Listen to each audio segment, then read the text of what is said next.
Hello दोस्तों, स्वागत है आपका टेक्निकल भगत जी में। और आज मैं आपके लिए लाया हूँ एक one of the best horror thriller movie जिसका नाम है द कर्स ऑफ ला रोना। मूवी की स्टार्टिंग में हमें 1973 मेक्सिको का टाइम दिखाया जाता है, जहाँ एक छोटा सा परिवार जिसमें माँ, पिता और 2 बच्चे थे और वो लोग अपने जीवन में बहुत ज्यादा खुश थे। उसके बाद हमें दिखाया जाता है कि उन दोनों बच्चों में से एक बच्चा सुनसान जगह पर गुम हो जाता है और वो अपनी माँ को ढूंढने लगता है। अपनी माँ को ढूंढते ढूंढते वो एक लेक के पास पहुंच जाता है, जहाँ का सीन देखकर तो उसकी आत्मा तक डर जाती है। वो देखता है कि उसकी मदर उसके भाई को नदी में डुबो कर मार रही है। यह देखकर बच्चा बहुत ज्यादा डर जाता है और भागने की कोशिश करता है, लेकिन उसकी माँ उसको देख लेती है और उसका पीछा करना चालू कर देती है। आखिरी में वो उसको पकड़ लेती है और यहीं पे सीन कट हो जाता है और हमें दिखाया जाता है 1973 का समय लॉस एंजलिस में, जहाँ हमें एक औरत दिखाई जाती है जिसका नाम एना था और वो अपने 2 बच्चों क्रिस और समंथा के साथ रहती थी। एना का हस्बैंड एक पुलिस ऑफिसर था जिसकी डेथ हो चुकी थी, इसलिए वो अकेले ही पूरे घर और दोनों बच्चों का ध्यान रखती थी। उसके अलावा एना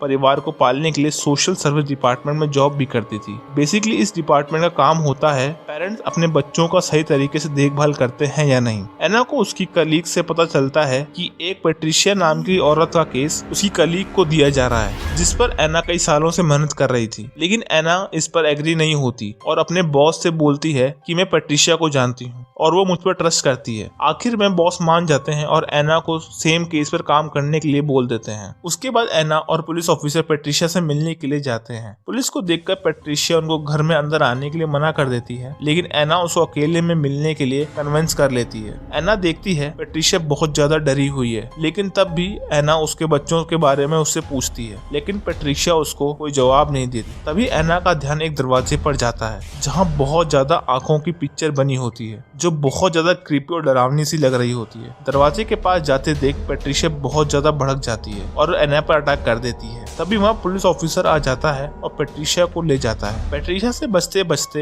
एना उसके गले से चाबी निकाल लेती है, जिस पर पैट्रिशिया जोर जोर से दरवाजे को खोलने के लिए मना कर रही होती है, लेकिन एना दरवाजा खोल देती है। दरवाजा खुलते ही एना को पैट्रिशिया के दोनों बच्चे डरे हुए मिलते हैं और बच्चे एना से बोलते हैं दरवाजा बंद कर दो वरना वो हमें मार देगी। एना को बिल्कुल समझ नहीं आता कि वो बच्चे ला रोना की बात कर रहे हैं। उसके बाद उन बच्चों को चाइल्ड सर्विस शेल्टर भेज दिया जाता है। उसके बाद एना अपने घर चली जाती है। रात होते ही ला रोना पैट्रिशिया के दोनों बच्चों को पानी में डुबोकर मार देती है। बच्चों को पानी में डुबोते वक्त उसकी आंखों से बहुत ज्यादा आंसू बह रहे थे, इसी वजह से ला रोना को वीपिंग वुमन भी कहा गया है। इसके बाद एना के पास कॉल आता है, जिससे एना को पता चलता है कि किसी ने पैट्रिशिया के दोनों बच्चों को पानी में डुबोकर मार दिया है। एना वहां पर पहुंच जाती है और अपने बच्चों को कार में बैठने के लिए कहती है। एना अपनी कार को इंसिडेंट से थोड़ा दूर ही पार्क करती है, जिससे उसके बच्चों को कुछ भी पता ना चले। उसके बाद एना जब बच्चों की डेड बॉडीज के पास पहुंचती है, तभी वहाँ पैट्रिशिया भी आ जाती है और वो एना से कहती है कि तुमने ही मेरे बच्चों को मारा है, और वो यह भी कहती है सिर्फ एक ही रात बची थी, इसके बाद हमें उससे छुटकारा मिल जाता।